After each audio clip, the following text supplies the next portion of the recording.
I am Titus the Therapy Dog, sitting faithfully beside the microphone tonight with one ear up, one paw on the desk, and my nose pointed toward a very tiny mystery.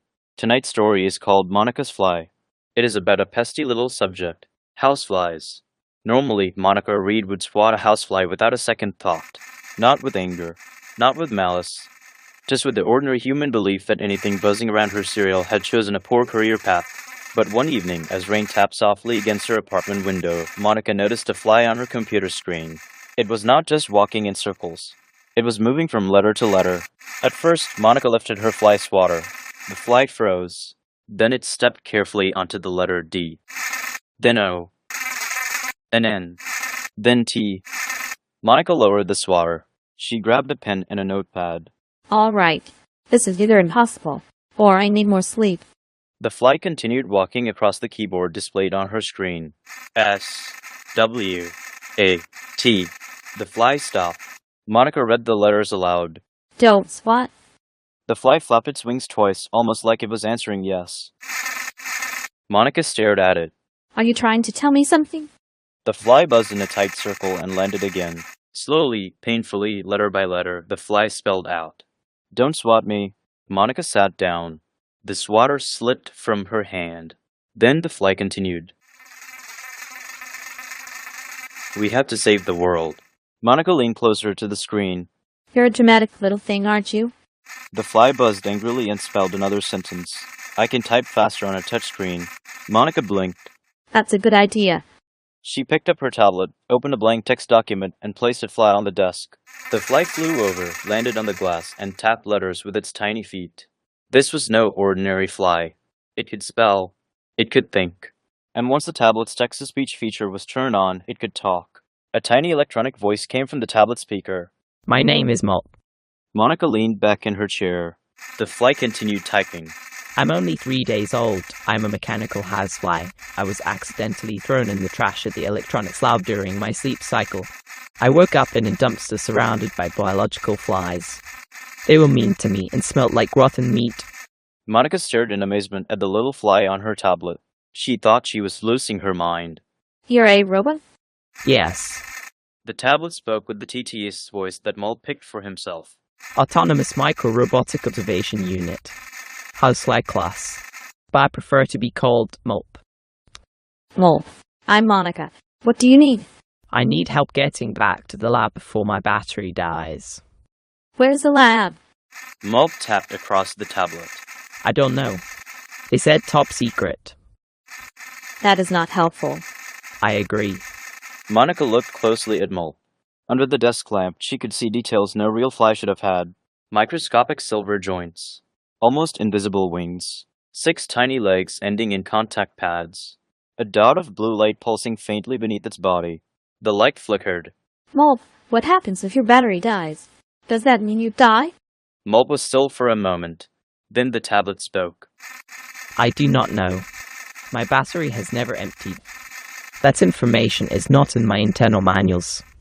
Monica's throat tightened. The blue light flickered again. We better hurry. Fly onto my shoulder and rest. Save your battery. Mulp lifted off weakly and landed on her shoulder. Monica searched the internet with the desperation of someone trying to save something too small for the world to care about. Mechanical fly. Autonomous insect robot. Secret micro-robotics lab. University robotic insects. Robotic fly battery charger. Nothing useful appeared. Mulp crawled down her sleeve and onto the tablet.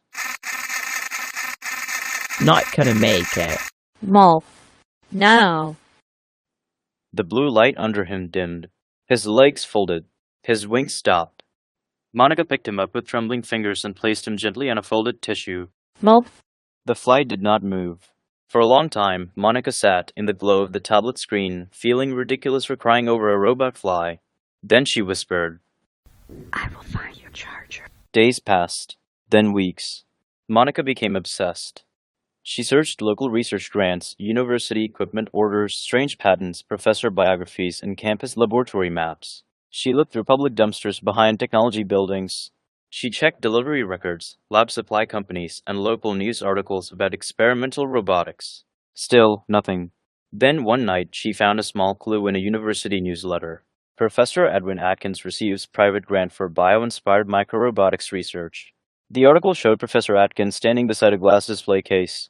Inside the case were mechanical insects, beetles, dragonflies, mosquitoes, and one tiny prototype housefly. Monica zoomed in. Her heart jumped. Mulp. I don't know why I didn't check there first. The next morning, Monica enrolled in 2 continuing education classes at the university: Introduction to Biology, Basic Electronics Repair. She told herself she was being practical. The truth was she needed a reason to be on campus. Her electronics class met in the same science building as Professor Atkins' private laboratory. Monica watched the hallways. She learned the security schedule. She memorized which doors locked late and which ones did not. That was where she met Carter Bell. Carter was a fellow student in the electronics refresher course. He was quiet, sharp-eyed, and always wore a backpack filled with tools, notebooks, and snacks that had been flattened by textbooks. The first time Monica noticed him, he was repairing a broken lab power supply during class, even though the instructor had only asked them to identify the parts. Carter, we were not supposed to fix it yet. Carter shrugged. It looked sad. Monica liked him immediately. After class, Carter found her staring too long at the restricted robotics wing. You're not here for basic electronics, are you? What makes you ask that? You asked 3 questions about ultramicro inductive charging systems and 0 questions about the homework. Monica studied him. Carter lowered his voice. Whatever you're looking for, it's probably behind Atkins' door. You know Professor Atkins? Everybody in this building knows Atkins. Half the students admire him. The other half are afraid of him. Which half are you? The half that heard something screaming in their last semester. Something? Not human, not animal. Something tiny, mechanical, like a cricket made out of clock parts. Monica looked down. In a small padded mint tin inside her bag, Mulp lay motionless. Carter saw her hand move toward the bag. What do you have? Monica hesitated. Then she opened the tin. Carter leaned closer. Inside was Mulp. Where did you get that? He found me. That's one of Atkins' micro-units. His name is Mulp. Carter looked at her, then back at the fly. You named it? He named himself. He talked to me with my tablet before his battery died. He said he was thrown away during his sleep cycle. Atkins throws away anything that fails a test.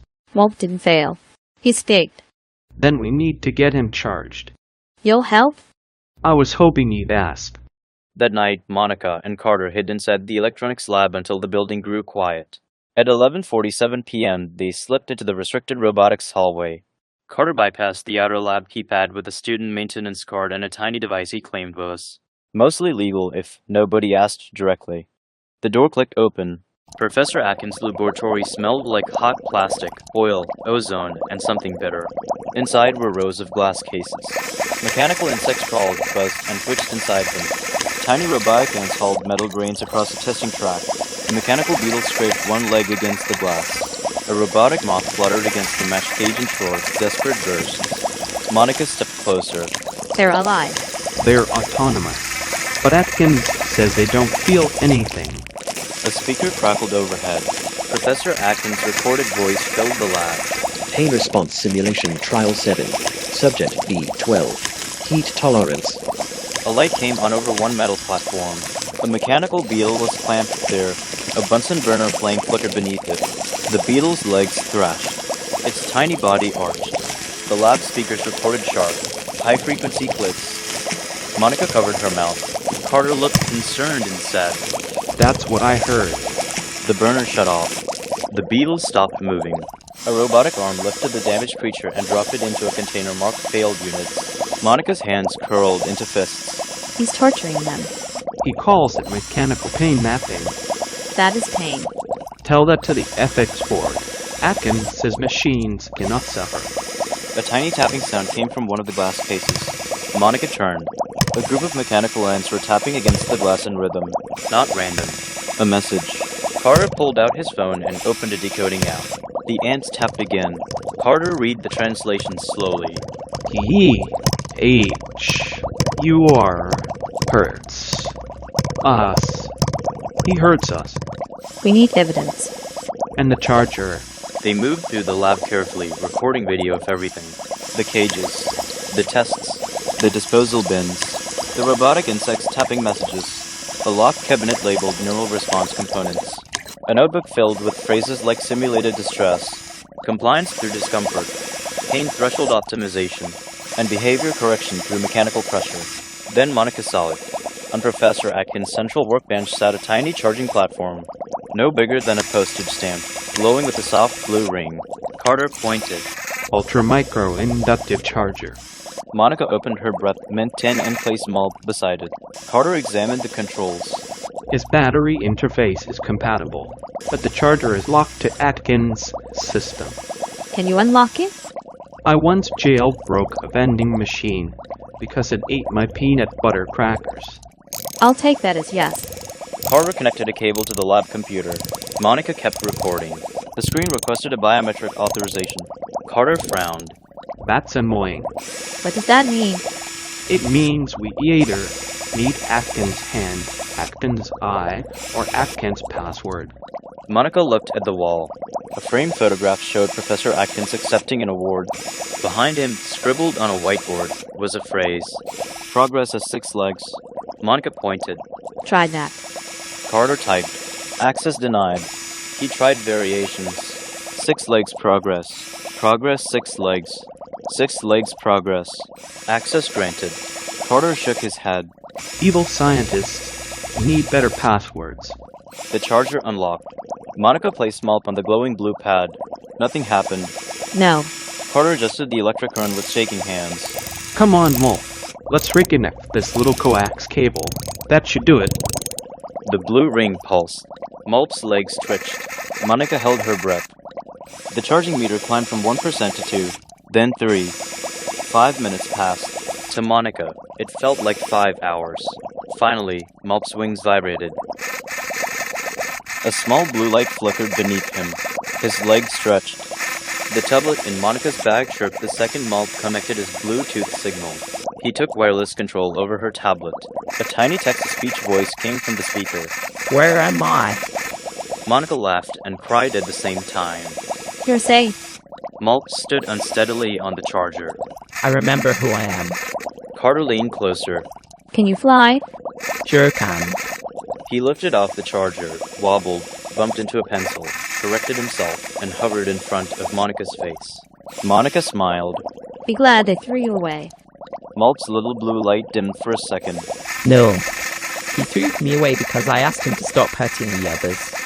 Professor Atkins removed my wings many times. Put them back on. Removed them again. He said he needed to measure distress behavior. It hurt. You felt that? Yes. Mulp, that is terrible. I told him we felt pain. He laughed. He said pain was only useful if it made us obey. Carter's face hardened. He shook his fist in anger. Then we're shutting him down tonight. A door opened at the far end of the lab. Professor Atkins entered. He was tall, thin and neat, wearing a white coat and black gloves.